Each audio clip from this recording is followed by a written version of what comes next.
కొద్ది రోజుల క్రితం వరకు తెలంగాణలో ఊపు మీదున్న బీజేపీ గ్రాఫ్ ఒక్కసారిగా పడిపోయింది. బండి సంజయ్ దూకుడితో ఒక్కసారిగా జనాల్లోకి దూసుకెళ్లిన బీజేపీ ఇప్పుడు చతికిలబడింది. బండి సంజయ్ మార్పుతోటే తెలంగాణలో బీజేపీ పతనం ప్రారంభమైందన్న వాదనలు ఉన్నాయి. ప్రస్తుత పరిణామాలు చూస్తూ ఉంటే రాబోయే ఎన్నికల్లో బీజేపీ సింగిల్ డిజిట్కే పరిమితమయ్యే ఛాన్స్ కనిపిస్తోంది. అయితే కవిత వ్యవహారమే బీజేపీ కొంప ముంచిందనే వాదన ఉంది. తెలంగాణలో బీఆర్ఎస్ కు ప్రత్యామ్నాయంగా కనిపించింది బీజేపీ. తెలంగాణ అధ్యక్షుడిగా బాధ్యతలు తీసుకున్న బండి సంజయ్ పార్టీని బలోపేతం చేశారు. పాదయాత్రలు, సభలు, ర్యాలీల్లాంటి వివిధ కార్యక్రమాల ద్వారా జనాలకు చేరువైంది.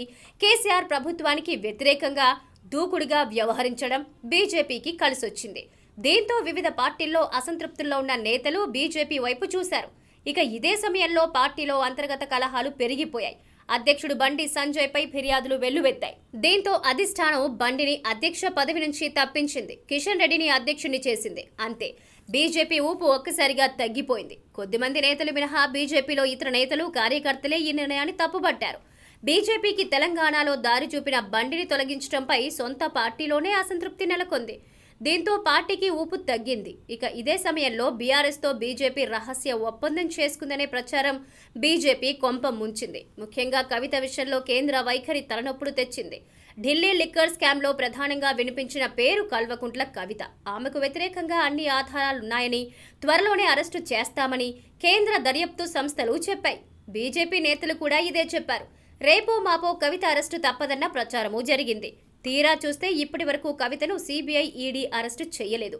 ఈ కేసు నుంచి కవితను దాదాపు తప్పించారు అనే ప్రచారము ఊపందుకుంది.